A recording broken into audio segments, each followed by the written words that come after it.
Amy's organization, Meet Green, won our first Green Meetings Award on behalf of the US Green Build conference that Meet Green had worked on. And it was an amazing sustainability achievement, that entire event. And so she came to Frankfurt to be presented with that award, and that was when we first met. I think if I had to, describe Amy Spatrisano in one word, it would probably be fierce. And I think I say that because the kind of work that she's done for literally over 20 years takes a certain amount of fierce persistence, if you will, to champion a cause that hasn't always been at the forefront of people's minds, to come up against an industry that has a certain amount of ennui about progressing towards sustainable practices, people who deny climate change, all of those kinds of things.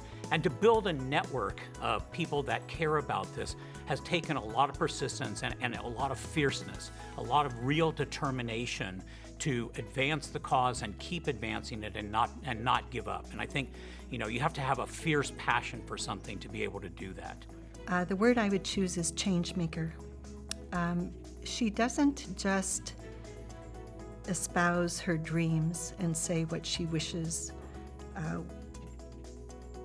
things to be. Instead, she actually puts her dreams into concrete action.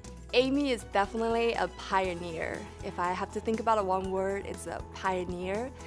Amy started pushing for green meetings back in 2001 when I was still a student in college back in China. So that was a long time ago, 14 years, when there was very few people talk about sustainability, not to mention green meetings, which is not a topic until probably 5 to 7 years ago. So she was totally ahead of the market and led the industry. I would describe passionate. She's passionate about the industry. She's passionate about sustainability. She's passionate about moving that initiative forward. So I would say passionate is a great word to describe Amy, and everything that she does, she brings that passion. I think it's a collection of things. For me, it's also the people I've been able to work with. I wouldn't be here today without having had those opportunities. For my clients who took risks along with me and believed in the work, to my former business partner who had a shared vision, I wouldn't be here today without that.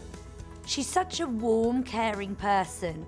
She really, describing her as determined, maybe you don't necessarily see then the other side of her, which is this warm and caring person, somebody who really is very kind.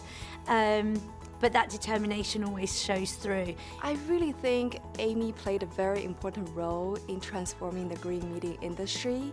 It is a continued journey. What she started, I believe, will lead to a lot of revolution ahead of us in an industry.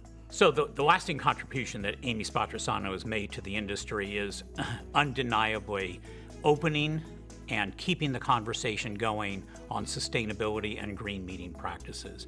I don't know that anybody was really doing it before her, and I think that she has been the one person that has been a consistent voice in the industry for, again, over 20 years or so, to really make this a key core value that people should care about and that should integrate into their practices of event planning, event supply chain, and all of those various different things. Incorporating standards, doing all the hard work that has been educating people about why sustainability really matters in the industry and why we should care about it. I think, that's her lasting contribution and the reason why we need to remember the work that she started and continues to do. She wrote a book. She actually authored the first white paper that CIC put out through the Apex initiative on green meetings, and for a long time that was really the only resource out there. So that was a huge contribution that she made to CIC, and then taking on the even bigger job of developing those standards. Amy's contribution has been so significant in the area of sustainability in terms of the numbers of people that she has reached, and also in terms of the dramatic changes that have happened in the industry through certainly the work that their company has done, but also through her work as the Apex panel on green meetings. She led that. And that was no small feat, I can tell you, to come up with standards which would provide guidance about what actually constitutes a green meeting. So her contribution in the area of sustainability is dramatic and significant, and I think that's the major contribution that she has made in our industry. The whole concept of green meetings and sustainable events and making that a part of the package for an event.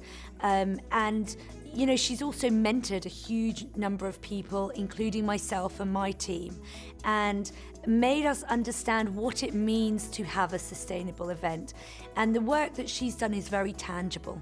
Amy has dedicated a big portion of her life to the growth of green meetings industry, and she really made a difference. What I really respect Amy the most is she started something she believed would make an impact in the industry when there was very few people actually acknowledged it, and she never gave up.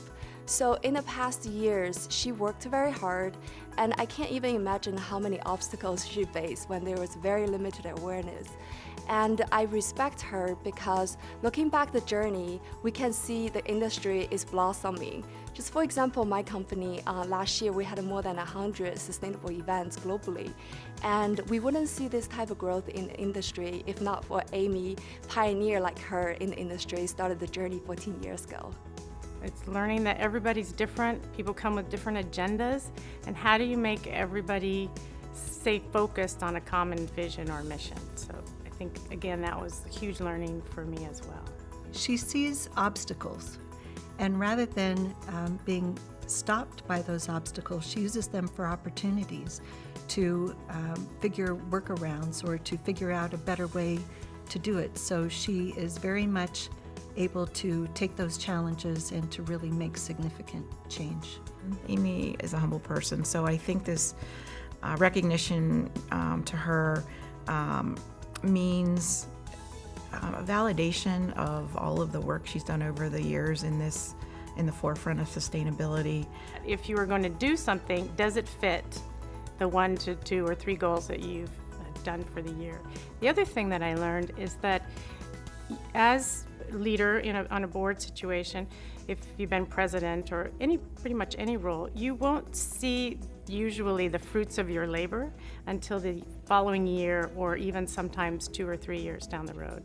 And I think that that's also something that people have to keep in mind, because we always want instant gratification. So it's learning that some things take time, and it takes time for change to happen. She showed us how to take small steps and every year to build on those steps so that after 3 or 4 years, you see that you've made a big leap and a big change, but it didn't feel too difficult to do it. Well, the legacy that Amy will leave behind is really one of taking something that nobody else wanted to do, persisting in it for years and years, despite many, many barriers that, have been put up in the way of the conversation, and just creating a persistent fulcrum, if you will, to where other people could tap in and become a part of that network. So if you think about it from the standpoint of leadership, leaders do hard things. And this was a hard thing to do. It was a hard thing to get the industry to understand sustainability and what it actually meant. It was a hard thing to get people to understand how they could integrate sustainable practices into their event planning. It took a lot of persistence and a lot of building of networks and a lot of collaboration. And so I think the legacy really is, as a leader, how do you do all of those things and maintain your sanity, if you will? And I think, the recognition that she's getting and the persistence that she's had to keep that network going and to never let it die, despite the fact that people were pushing it aside, that's her legacy, the legacy of determination and really owning that leadership, owning it to the point that other people could tap into it and build upon it. I think that I would like to be remembered as someone who inspired people to look at the world differently and to potentially do something different than they're currently doing it. Amy's legacy will be, I think, the Apex ASTM Green Meeting Standards. It was a huge undertaking encompassing hundreds and hundreds of industry volunteers helping to develop those standards, commenting on them, and producing them. And those standards, while we'll adjust them and change them over the years, just that basic development process, which was long and hard, is a great legacy that she'll leave behind. And I think it's something she can be proud of. I think our industry has such a unique opportunity to touch so many other industries and communities and have impacts. I mean, we have impacts when we do our meetings. So we can choose, we have the power as an industry to choose whether those impacts are positive or negative, and whether we are going to inspire and truly have change. And I don't think there's any other industry more exciting to me to be a part of than this one, because there's so much opportunity in so many different areas, and because we get to play and have fun along the way.